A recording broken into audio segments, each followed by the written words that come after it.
What is up? You have found I Like the Blazers. I am your host, Brandon Goldner, and I am weirded out to share that the Blazers have signed Carmelo Anthony. We don't have a guest, but we had to do it. We had to do the emergency Carmelo Anthony podcast because the Portland Trail Blazers have signed Carmelo Anthony.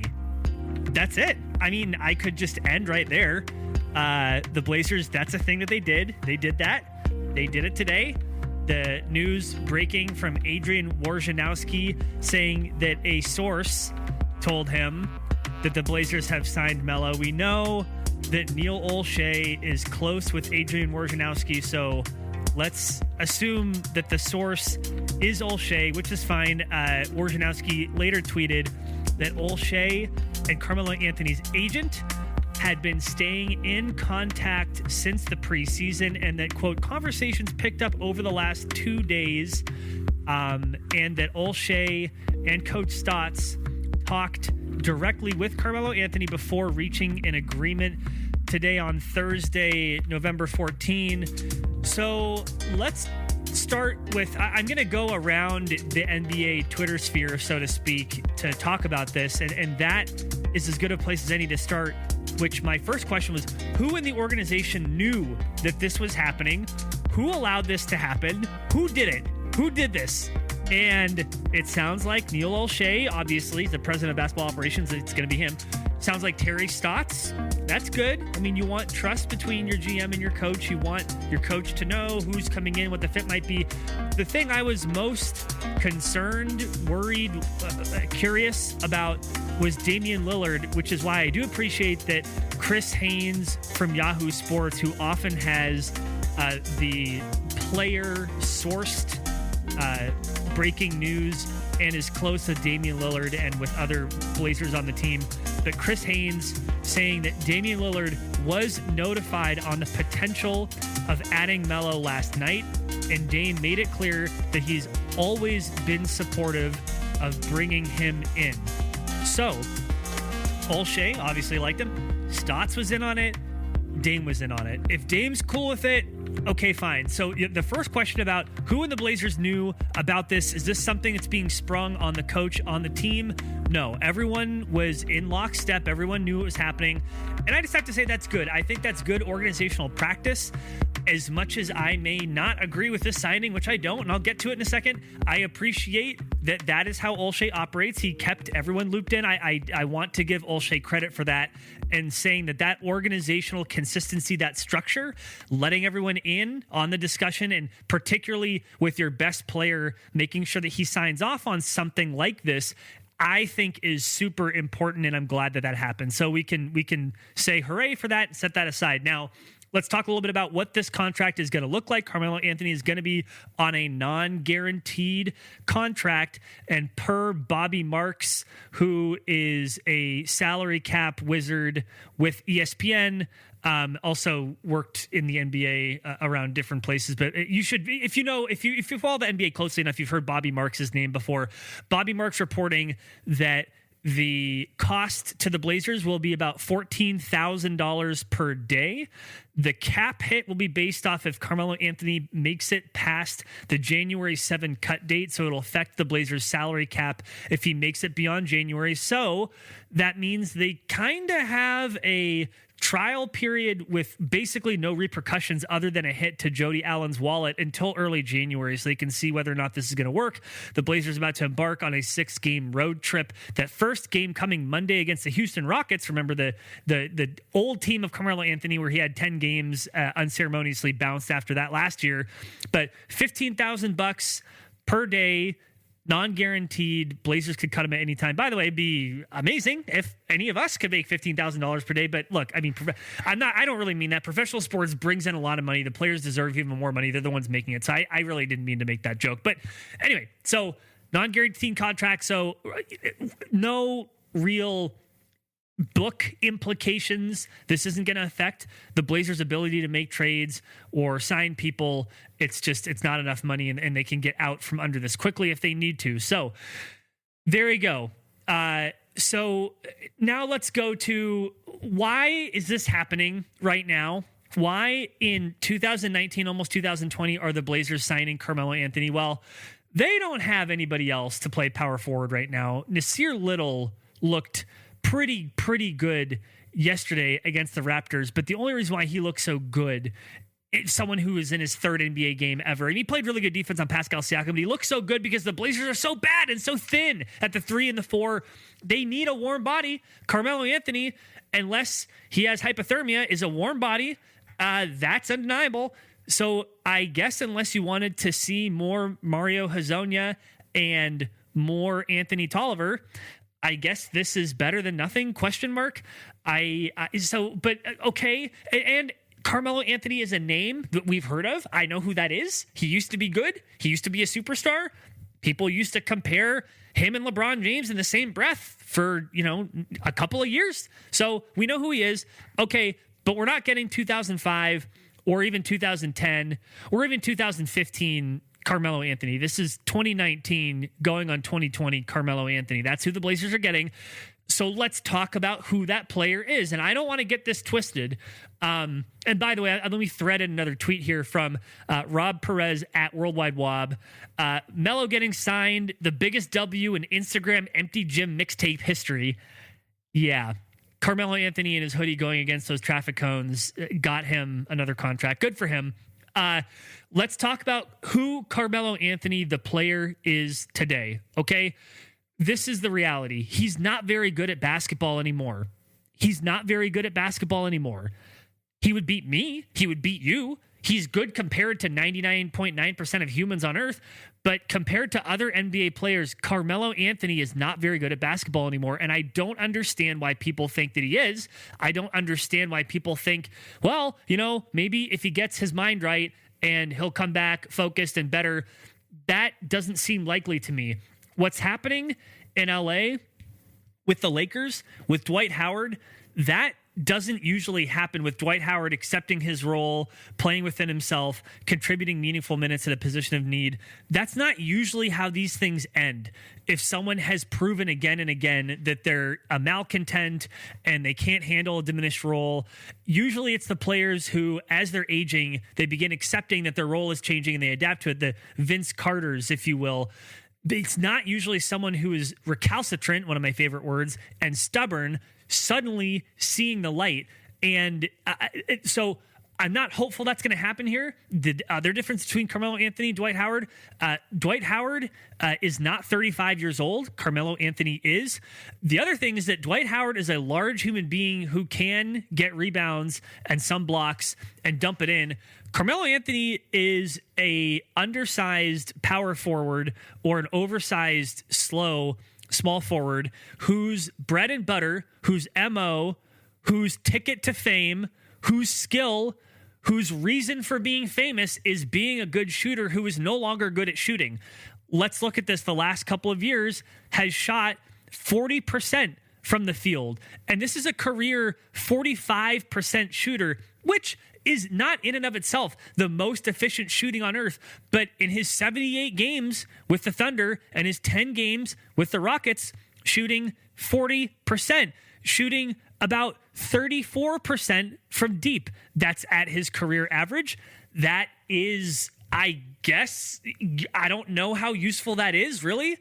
If he can't move on defense, if he can't do anything else, for as much as we may be lamenting Mario Hezonja and his play this year, guess what he's shooting from deep? 32%. Not all that much worse, and we're saying how awful he looks.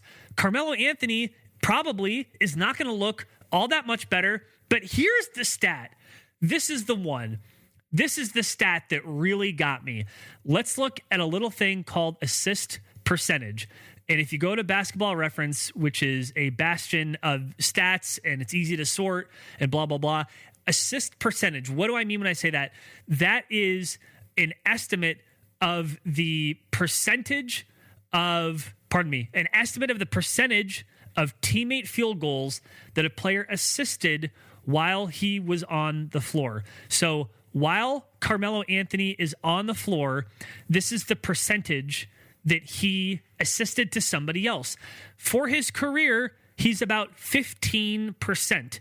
In his prime, that got closer to 20. So that means that 20% of the shots are being assisted by MELO when he is on the floor.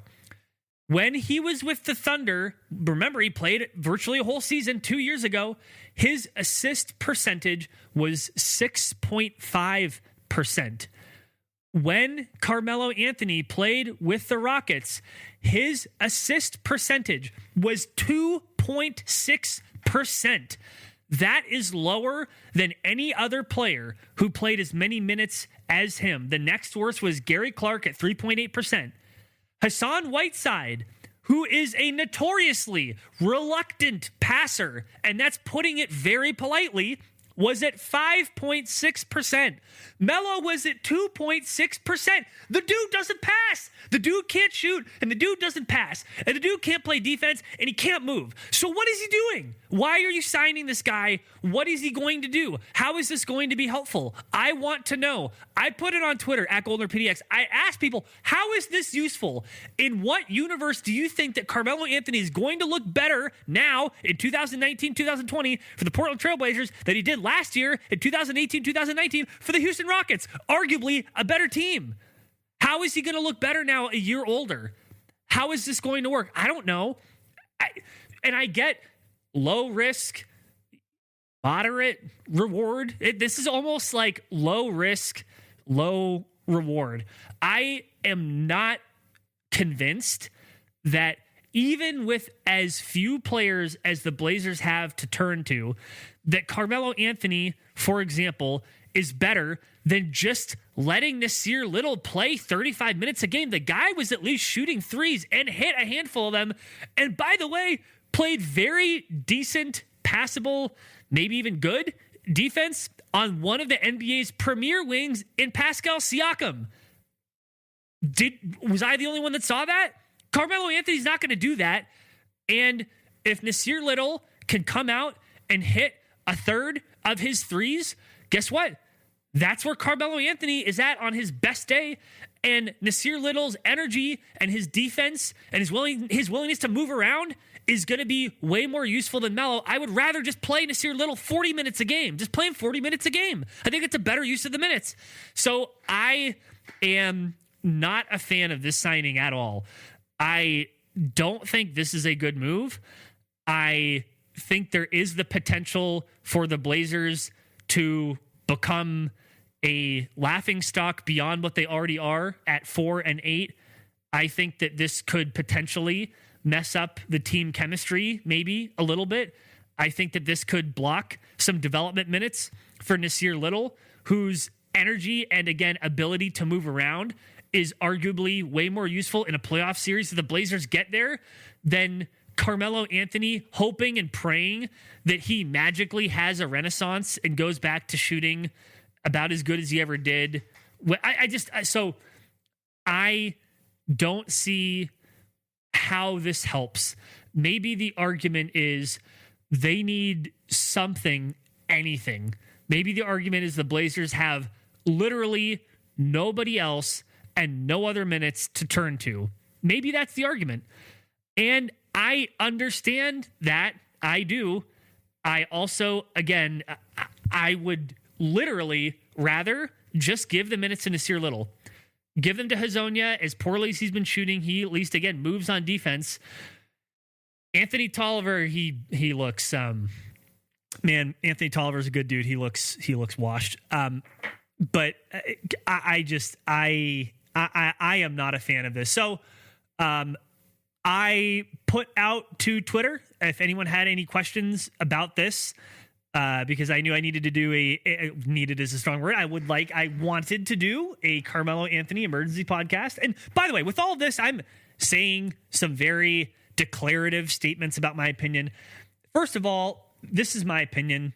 I am wrong about a lot of stuff. I could be wrong here. Second of all, I really hope that I'm wrong. I would love to be wrong. This would be awesome to be wrong. I hope Carmelo Anthony comes out and plays reasonably well and hits a couple big shots and knows his role and stays in his lane. And that would be just awesome. So I would like to be wrong. I could be wrong. I'm not omniscient. I'm not the most knowledgeable person on earth. Okay, seriously, I'm not. So I hope I am wrong. It's just my opinion at any rate. So with all of that, we had a question from Taylor Harrison at the Tower 51 to my response for questions. Is painful screaming a question? Yeah, could be. It could be. Like if you do that thing where you go up at the end, like it could be a painfully screamed question. So thank you for that. I think that's fair. Another question from Carmelo Sonic Podcast at Morasonic Pod. What does this mean for my giant young son, Nasir Little? Exactly. What does it mean? I don't know. That's what I'm saying. I don't think this is going to be good for him. Oh, man. I think it means that Nasir Little gets slightly fewer minutes. That's my guess. I'm not saying that he is going to get no minutes after this. I just, as I said before, I think this could affect Nasir Little's minutes, and I don't think that that's good. I don't think that that's a good thing. From Frown Driver Briggs at Butt Fumbler with 2 R's. Wonderful name on both counts. Who is Melo? I don't know. I don't know who he is anymore. Yeah, exactly. From another question from Support Amy McGrath Onward at PNW Heathen asks, is that a career average or just last season with the Rockets? I'm trying to be hopeful here. That's what I'm talking about, the assist rate. That's just last year with the Rockets. And let me just put that in there. I'm trying to reply to people on Twitter in real time, which is probably not the smartest idea. But yeah, that 2.6% assist rate, it's just last year. Like I said earlier, 15% is his career average. It'd be great if he passed closer to his career averages. I'm just saying it was only 6% with the Thunder, and that was an entire year.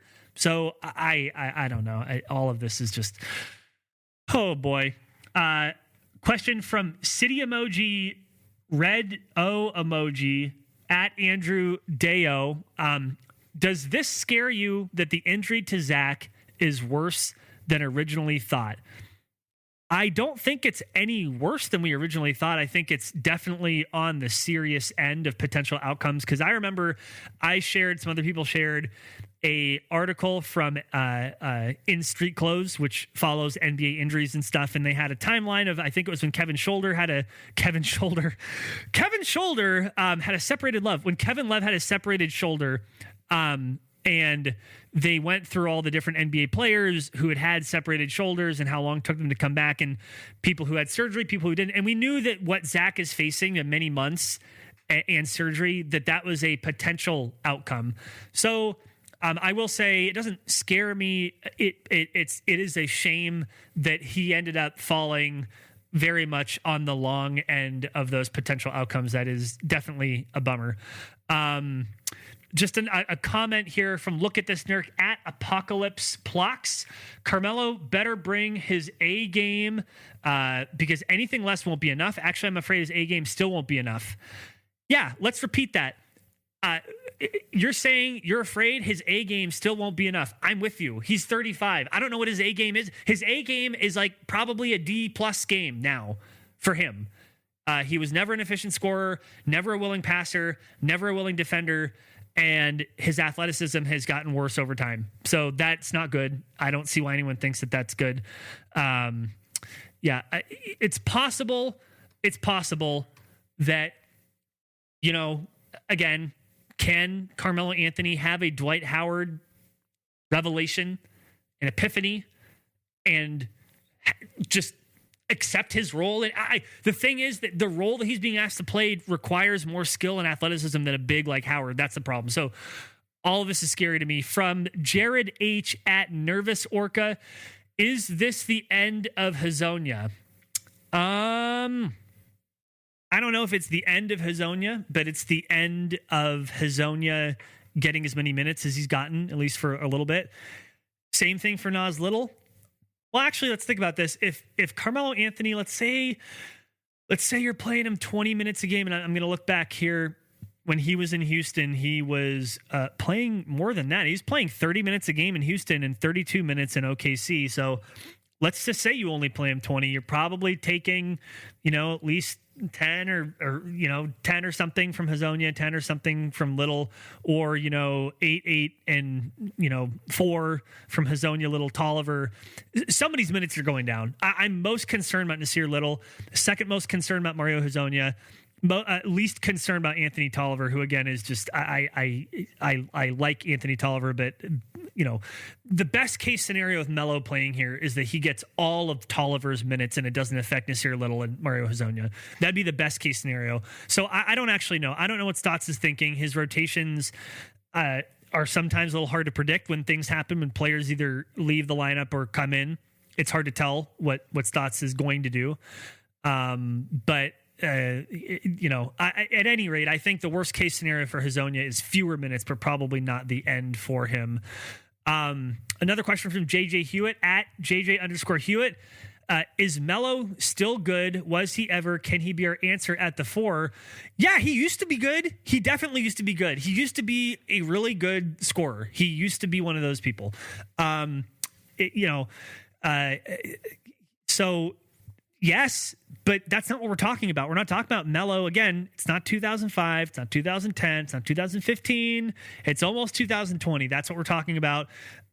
I do not think that he is still good. I don't think that even on his, best behavior, with his best foot being put forward, I don't think that he is good anymore. That's my opinion. But yeah, of course he used to be good.